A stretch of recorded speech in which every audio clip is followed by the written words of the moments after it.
Good evening. I'm John Walsh, and I am thrilled to be back for another special episode of Cold Justice, Justice Served. Over the past 3 years, former prosecutor Kelly Siegler and crime scene investigator Yolanda McCleary have supported local law enforcement and renowned detectives to solve cases that seemed hopeless. Through a lot of hard work, determination, and talent, their work has produced incredible results. Authorities have obtained 25 arrests, 12 indictments, 4 confessions, 4 guilty pleas, and 5 convictions in cases featured on Cold Justice. And we're just getting started. Tonight, we'll be hearing from Kelly, Yolanda, our detectives, and local law enforcement, as well as the victims and their families, to get updates on their cases. We'll also hear the latest from the Cold Justice Sex Crimes team and learn about the most recent crime-fighting technology that has appeared on the scene in the last 9 months. Please stay with me for more Cold Justice, Justice Served. First up, it's my pleasure to welcome the Cold Justice investigative team, Kelly Siegler and Yolanda McCleary. Hi. Great to see you. Good to see you. Really nice to see you. You just got off a plane. You've been traveling a lot. How's it going? It's a lot of work, but we're making progress in every single case. If they haven't had charges filed already, a whole lot of them will, and it's all good. A few months back, you said you were going to take some time to be with your family. Tough to work, spend the family time, focus back in on these really difficult cases? Actually, it's working out well for me. I'm loving it because I love doing this. Don't want to leave it, but now I get to see those little grandbabies a lot more, so it's great. We're going to talk about another case where the Cold Justice team was looking for justice when they traveled to Terre Haute, Indiana, to assist local law enforcement in the effort to find out who killed a young woman named Erica Case. So let's take a look back and see where this investigation stands today.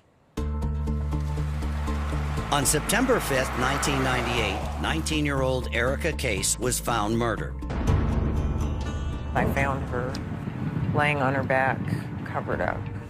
2 local boys, Clint Mackey and Isaiah Dooley, both admitted they were with Erica the night she was murdered, but denied any involvement in her death. She had 33 cuts to her body, absolutely brutal.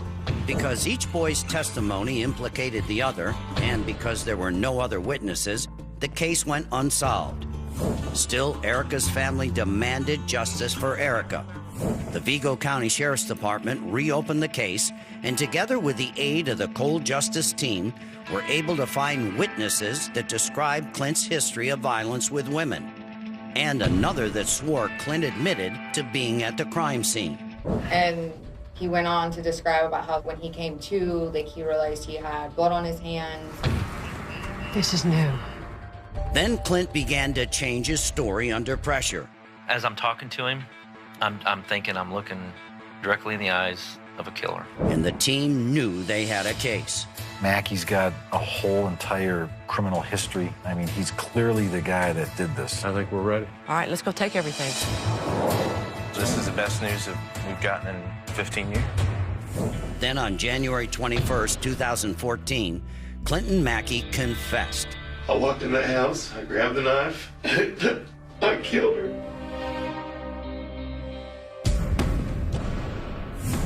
July 20th, 2015, as part of a plea deal, Mackey was sentenced to 40 years in prison on a charge of voluntary manslaughter. He also gave up his rights to appeal. Reminiscing on the past and trying to celebrate her life, and hopefully now we can have some closure. Right now, I'd like to welcome back homicide investigator and a key member of the Cold Justice team, Steve Spingola. Steve, glad to see you.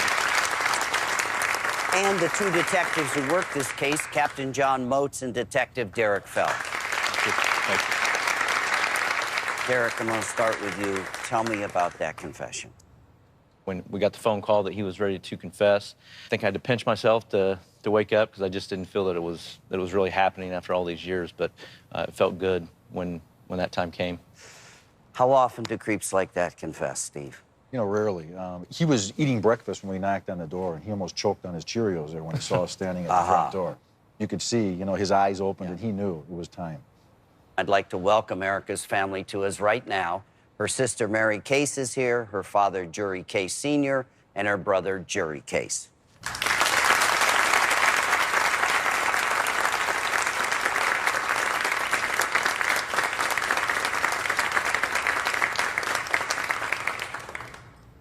It's wonderful that you're here. When you heard that these guys were coming, what did you think? I had looked into the show before, and then I saw that the local law enforcement should be the one to contact them. So I was getting ready to call, and then John Moats called me and said, "How do you feel about this?" So a wonderful coincidence. I was actually thrilled because, we really hadn't given up. You know, we had went this whole time with no answers, no, you know, true justice, and that someone still cared enough to take up my sister's case and try to solve it. It was a really good feeling. John, this is a case your department got very close with and close with the family. Yes, Jerry would come into our office on a weekly basis. He would just stop in to talk. He just wanted to check how we were doing. Sometimes we didn't talk about her murder. We talked about other things. And that was a release. I mean, sometimes we talk about football. I mean, just anything. They are part of our family now. I talk to them, we text, we email in a special way. How did you find out that this guy confessed? They called me and told me confess, and they were going to bring him in. DA says to you, plea bargain, we can get this, or we go to jury and roll the dice. What did you think?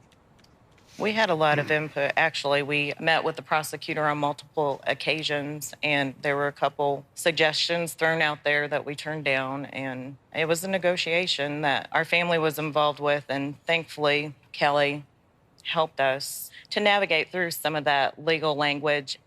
I told them what I've said my whole career. Here's what you got to know. Every family wants the maximum. But you can only get that by going to trial. And as much as you tell yourself that you can stand a trial and you want a trial because you want all the answers and you can take it, you really don't want to do that unless you have to. And the other thing about a trial is that you sit through a trial and you get a little more time than you might in a plea bargain, but then you have all those years of appeals. And you don't need that anymore to quibble over a few years. Opens the wound Take again. the plea Just bargain, opens the wound. have your finality, get some peace, and move on with your life. You're looking back, what do you think about the plea deal? It was like a weight lifted off my shoulders. I felt relieved when I found out that he was going to be in prison and he can't get out. He can't appeal. I was never able to bury my son because it took 27 years to solve that case. You want to have that ending. You want that memorial, and you did it beautifully. Thank you. Thank you. When we come back, we'll discuss the episode Smoking Gun, one of our many cases that have touched the hearts of local law enforcement and the Cold Justice team. Stay with us.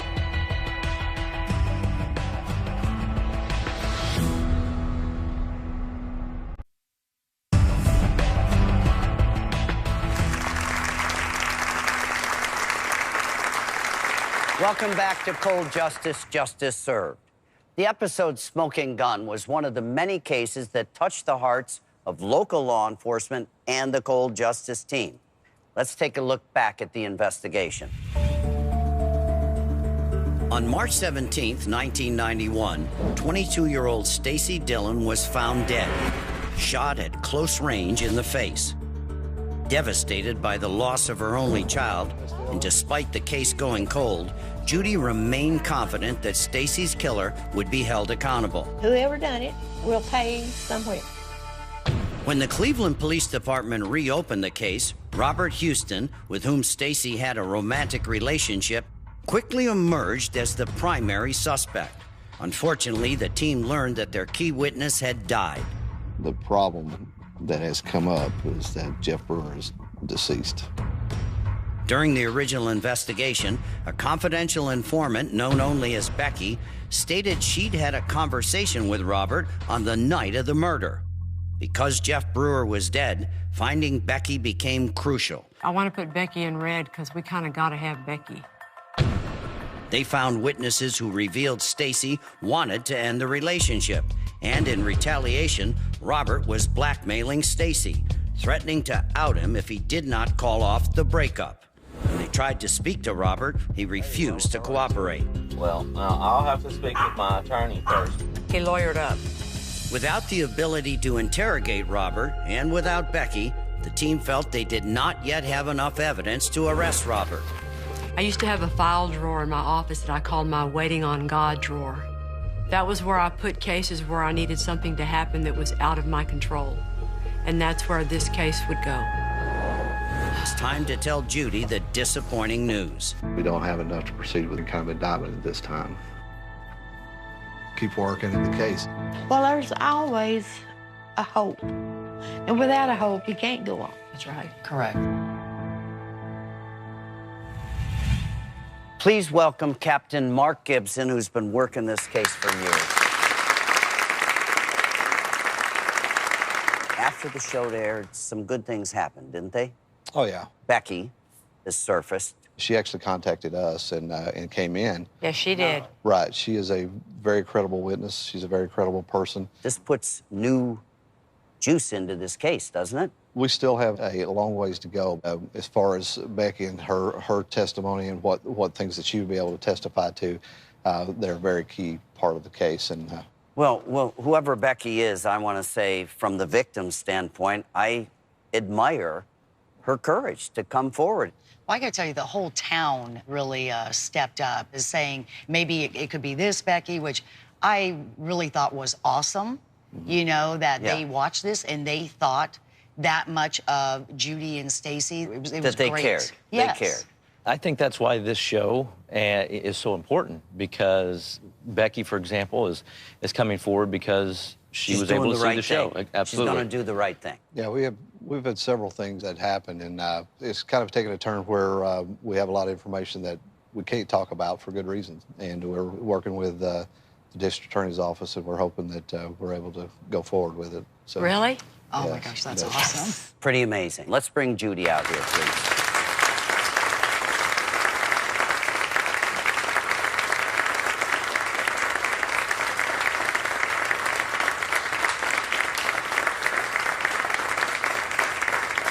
You know, you and I belong to that horrible club that we wish nobody else belonged to. You've never given up, have you? Never will. Never will. When he called me the other day and told me about the mystery Becky, and I felt like I could jump over a 90-foot wall. The lady I saw in that piece is very different to the lady I'm seeing today. Can you tell me how she's changed? I seen a different person. I seen someone that kind of seemed frustrated with life and just kind of beat down. And since then, she's a bubbly personality, just seems to rejuvenated because of this, and just full of life, and that's worth it to me. Where do you find the strength to keep going after all these years? Well, I feel like my greatest strength comes from God Almighty. And then I've had lots of support through the years that's helped. And then she found Mark, and the bond that they have together is amazing. I want the whole world to know, and he's going to kill me before we get back home. This is my hero. Well, I hope the next time I see you, we'll be talking about a case that's closed. I hope that some way we can have that memorial, we could have that. It's not really a celebration, is it? We'll just have a hallelujah dance. There you go. There you go. I love your spirit. It's just, it's infectious, isn't it? Yes, It is. yes, yes. Now, Judy, you know we're going to continue to follow this case, and our hearts and prayers are with you, and we can't thank you enough for having the courage to come here. God bless. Thanks for having me. Up next, in Fairfield Park, Ohio, the Cold Justice team joined local law enforcement to investigate their first case where arson was used in an attempt to cover up a murder. Stay with us.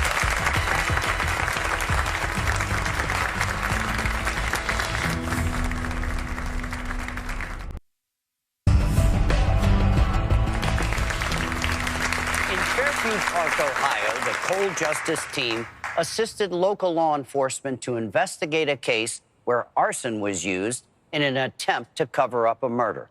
Let's take a look. On a summer afternoon in 2007, a fire was reported in Fairview Park, Ohio. When the fire department arrived, they found the body of Gwen Bewley. My mother didn't deserve to die like that. Investigators quickly determined that Gwen's death and the fire were no accident. She was dead before the fire of unnatural causes. So your opinion is somebody put stuff on her and then set That's her on fire? absolutely my opinion. Gwen's next-door neighbor, Tim Shalene, immediately emerged as a person of interest. Now, after her death, I mean, he's caught with her things. Credit cards and a rental car. Phone records shattered his alibi. He states that he is in Michigan. Tim's phone is within 1.5 miles of Gwen Bewley's home. And witnesses testified to his violent nature. I mean, he told me he was going to kill me and my kids. If you didn't date him, then he threatened to kill you. Yeah. But it was new computer technology, unavailable at the time of the murder, that provided the all-important motive. August 16th is the first time he checks on this computer this account. He knows that she knows something funky's happening with her credit cards. And she's onto it. All right. Lieutenant Paul Shepard presented the new evidence to the county prosecutor, who agreed to take the case. He summarized it, and the DA was very impressed. It appears Sue Mazzoni and her relatives are finally getting the closure and justice they've been seeking for more than 7 years. She just didn't deserve to die like that, and we just want to be able to have peace and move on. Tim Shalene faces a jury on October 21st, 2015. Tough case, and right now I'd like to welcome back an old friend and a member of the Cold Case Squad, Detective Alan Brown.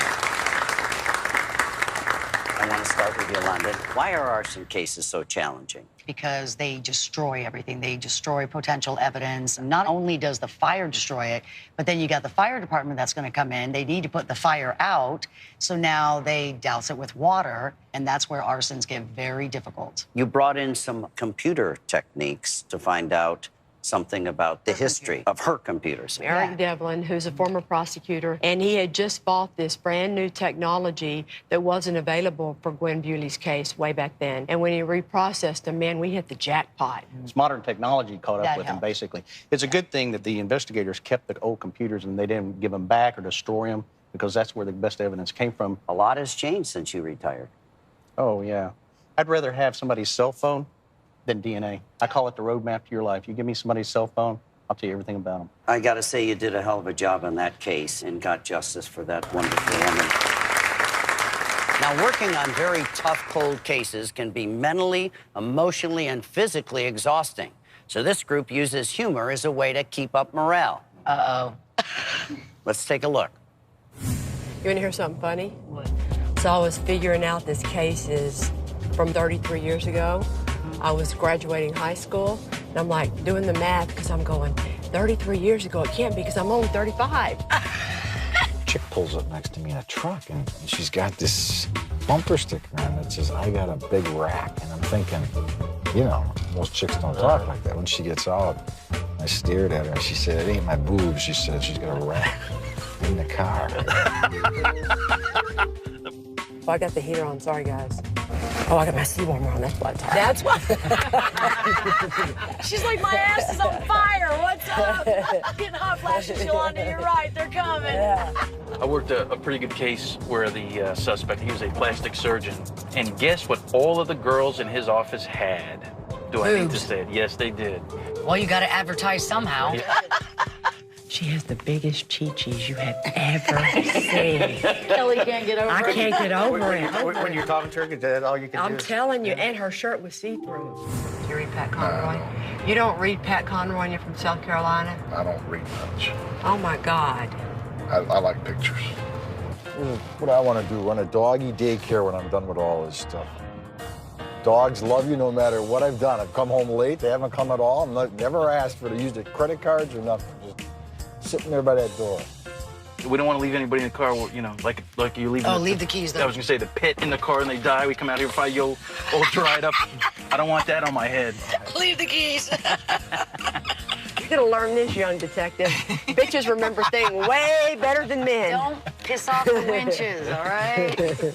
I saw Lee, your sister's pictures up there. The girl right next Beauty. to her was my year, Mary Jo. And where's yours? They didn't pick me. For the Rice Queen? Rice Festival Queen candidate. Did you cheer your sister on? Yeah. There's no way that bitch should have been in a beauty pageant, but I cheered her on. Oh, you bad. I'd like to welcome back Steve Spingola and Abby Abandondolo. Tell me some of the funniest things that's happened to you guys over the years.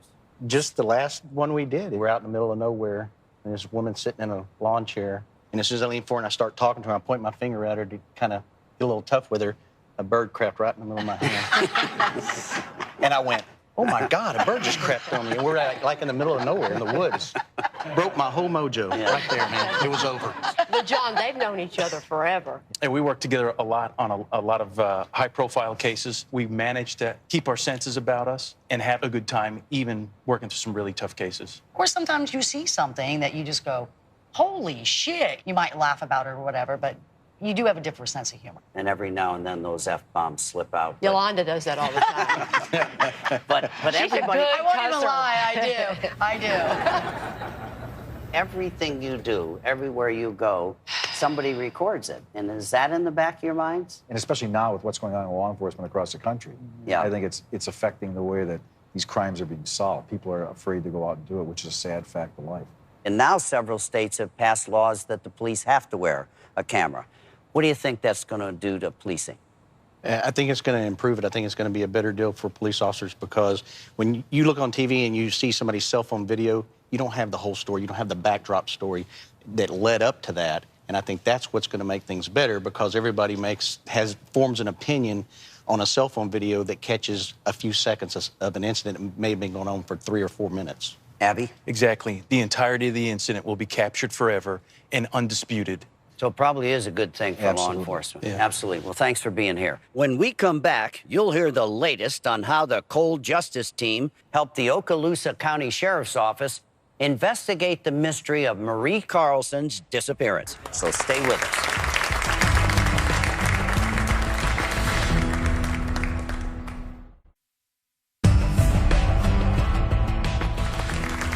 Welcome back. This is Cold Justice, Justice Served, and I'm John Walsh.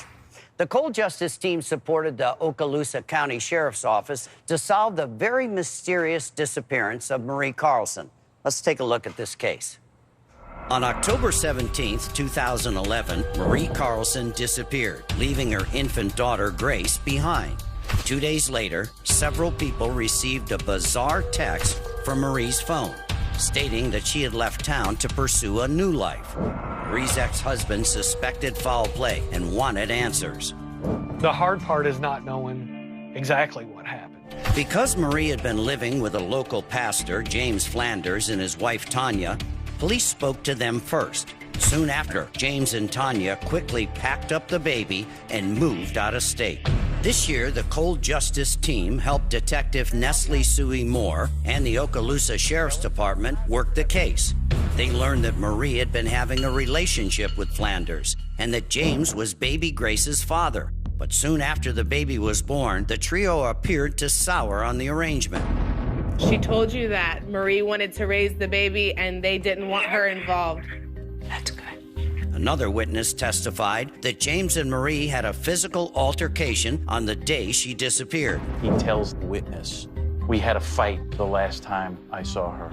Most damning of all were the telephone records from James and Marie's cell phones. Pings from cell towers proved that Marie's phone was in the area of Flanders' house when the group text was sent. Marie's phone never leaves Fort Walton Beach. It was time for Kelly and Nestle to break the news to Marie's family. The sad reality, though, is that we have to tell you Marie is never coming home. We're never going to stop. You know that. Thank you. Thanks for doing all this. On May 14th, 2015, James Flanders was arrested for Marie's murder and is being held on $1 million bond. The more you get into this case, the sadder it is. I mean, there's a lot of collateral damage, which we're going to talk about. But how did you find out he was arrested? And when he was, what did you think? The detective from Okaloosa County called me, let me know about it. I was really happy to hear that, not just for the family, but for the detectives who worked the case as well. When you left town, did you think an arrest was imminent? Yes, I think the evidence was overwhelming. Now, he gets arrested and a judge posts a $1 million bond. And I don't think the public really realizes that a $1 million bond is not a $1 million bond. You can put up 10% or 20%. Why this bond? And do you think he'll get out before this trial? A typical bond where we come from for murder is only $50,000. You come up with $5,000 cash, you're out on bond for murder until you go to trial 2 or 3 years later. The difference here to justify $1 million is that, number one, part of our facts were that he was trying to leave the country off the coast of Florida, and he fled to Arizona the very night the heat got put on him. So being able to prove up flight risk, they did it very well in this case at a hearing, which is why it's a very rare $1 million bond. It's a good job by that judge, though, and the prosecutor. See, the audience loves that. Let's talk about the cell phone records. They were key. In this case, because it wasn't very old at all, and Okaloosa County got all those cell phone records, and more importantly, cell tower records, and it busted him wide open as to where he really was during the crucial time. And those cell tower records are fantastic. Now I'd like to welcome Marie's ex-husband, Jeff Carlson.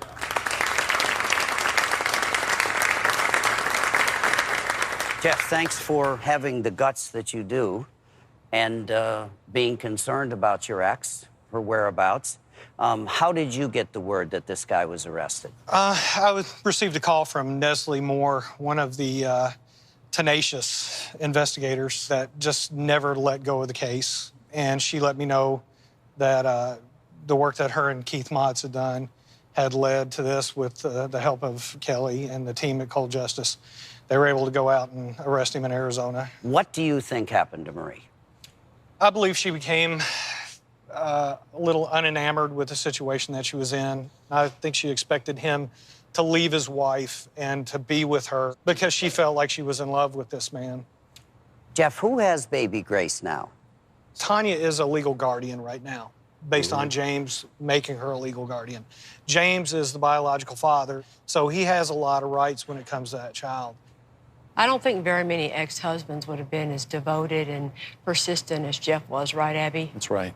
It's amazing for a guy to stick in that long and really to be such an asset for us in working this case. Yes. It's wonderful that you were the ball that got this whole thing rolling, because Marie might have disappeared and nobody knew about it if it wasn't for you. God bless you. God bless you. I can't thank you enough for coming. God bless you. Thank you. When we return, we'll meet with investigators from Cold Justice Sex Crimes. Stay with us.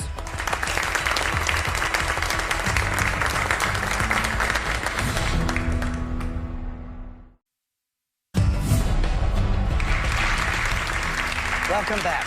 I'm John Walsh, and I'm pleased to be here with Casey Garrett and Alicia O'Neill, former Harris County, Texas prosecutors. They're from that wonderful show, Cold Justice Sex Crimes.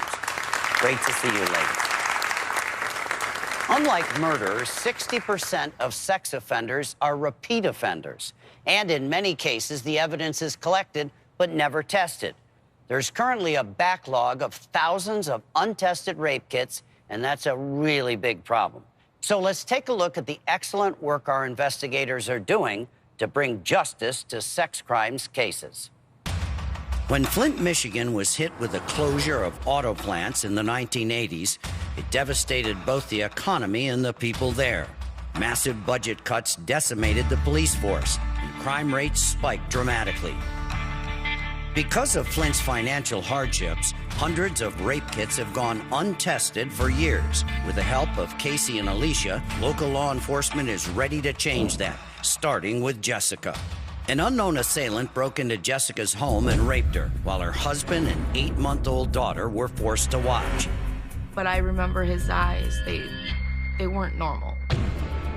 Jessica and her father believed that prosecuting the case would encourage other rape victims to come forward. If it just brings one, that's a plus. Sergeant Will Surface and Lieutenant Devin Bernritter of the Flint Police Department recently sent Jessica's rape kit to be tested, and they got a hit. And that suspect's name is Michael Coleman. When Sergeant Surface confronted Coleman with the DNA evidence, Coleman confessed. Tell me what happened when you went in. He's got him. He's totally got him. It was time to tell Jessica and her dad the good news. How do you feel? I'm ecstatic. Yep, I've seen her smiling more than she had in a long time.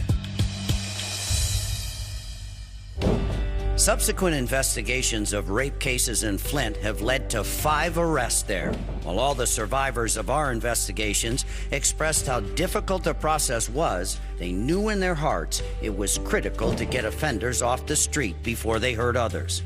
I gotta protect other females. I don't feel so powerless anymore. You changed my life. You changed my life. They hope that their fight will give other victims the courage to come forward. I feel like only good can come out of sharing your story because you never know who's listening. I really didn't know how strong I was until strong was the only choice I had. I'd like to welcome some members from local law enforcement from Flint, Will Surface and Devin Bernritter. And they have a very, very brave survivor, Jessica.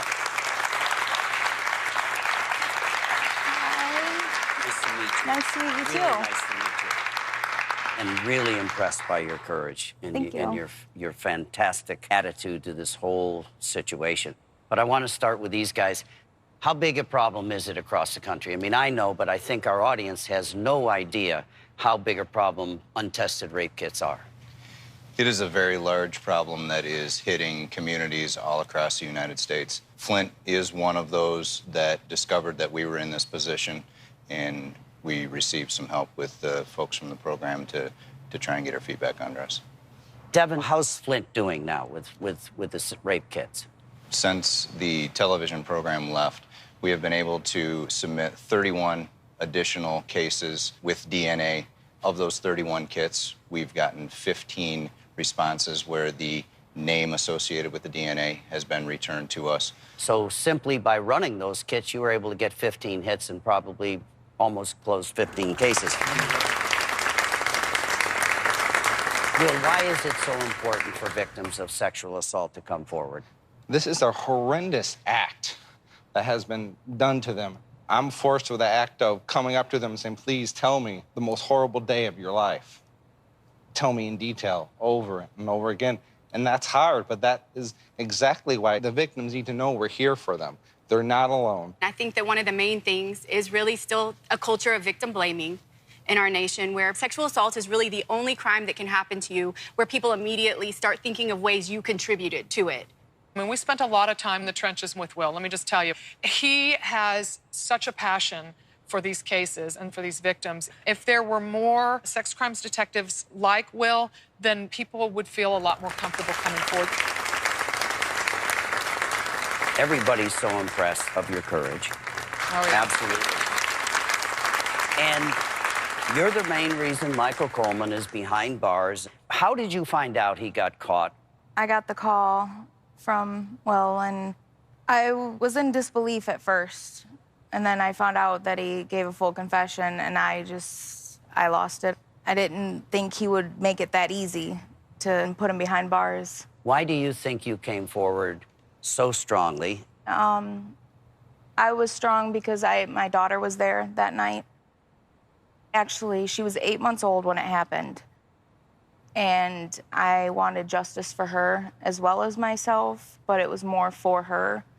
God, you have done something for her, and when she gets old enough and finds out what happened to you, and she's gonna have to say, Mom, I'm so proud of you, you were so strong, and you put a horrible guy behind bars that could have gone out and hurt some other people.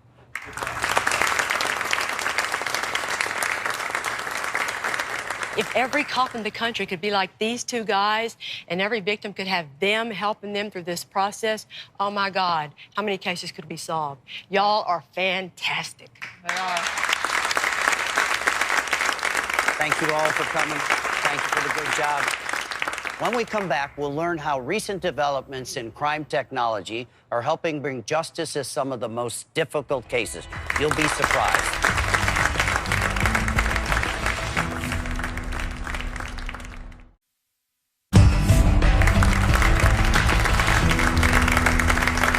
Welcome back to Cold Justice. I'm John Walsh. Yolanda recently took another trip to Sorensen Forensics, where she met Cami Green, the DNA analyst who showed her some of the newest technology that they're using today. I think you'll find it fascinating. Take a look. Sorensen Forensics has been the go-to DNA laboratory for cold justice since the very beginning. Yolanda recently took a trip back there. Cami Green gave her a behind-the-scenes look at a few of the newest, most cutting-edge innovations that have led to incredible results in cold cases, like the Y23 test. In the past, when low levels of male DNA were mixed in with female DNA, it was difficult to separate the two. But the Y23 test renders female DNA invisible, making it easier to detect male DNA. This test was instrumental in the Pocatello, Idaho case. Because of the sensitivity of this Y23 kit, we were able to hone in on the male DNA that was present, even though we had a whole bunch of her DNA all over that ring. We got a full male profile. Damn! Yes! All right. On the ring! But the most exciting development in DNA technology is only 9 months old. It's called phenotyping, which can create a facial reconstruction from an unknown DNA profile.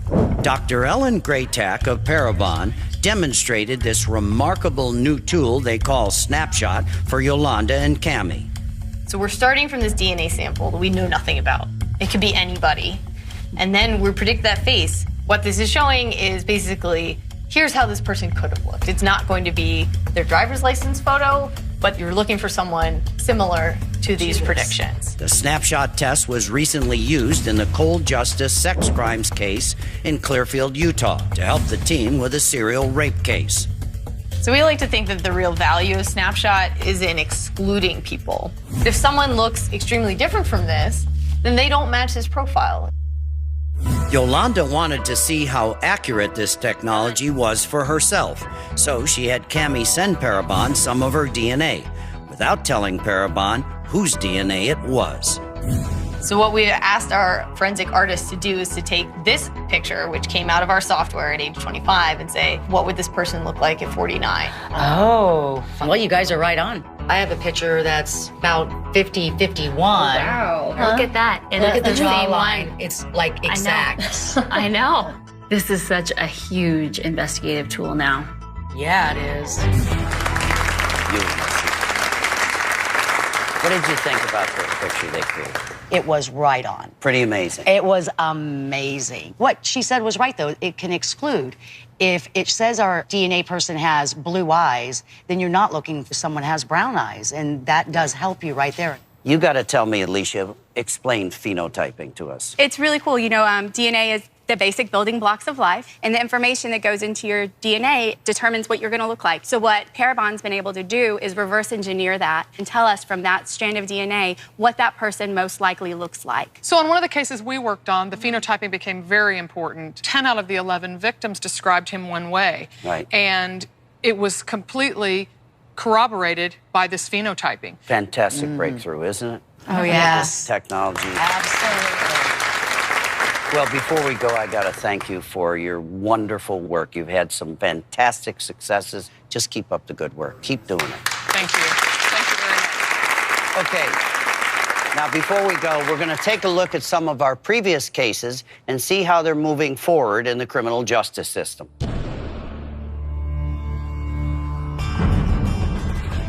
What is your emergency? Yes, my parents are sitting here with blood everywhere. For every cold case, there is a victim without justice and a killer walking amongst us.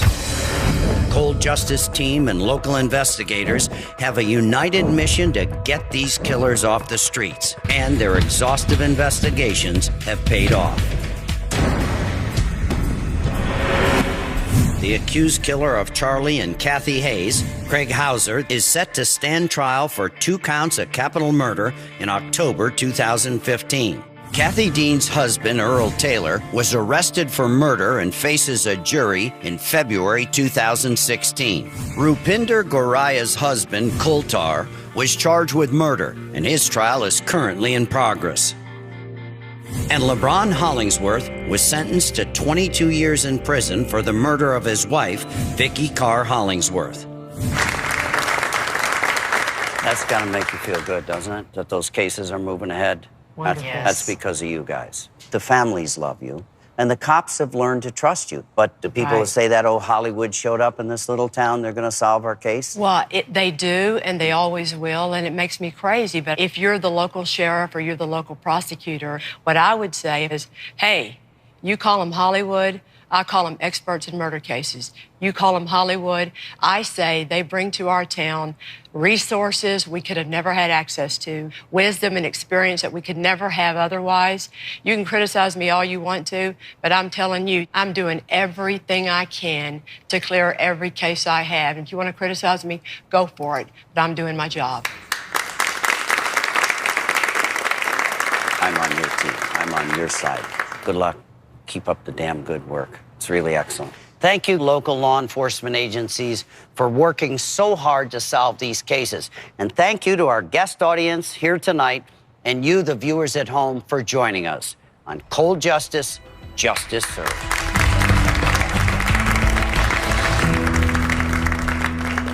Don't go anywhere. An all-new Cold Justice Sex Crime starts now on TNT.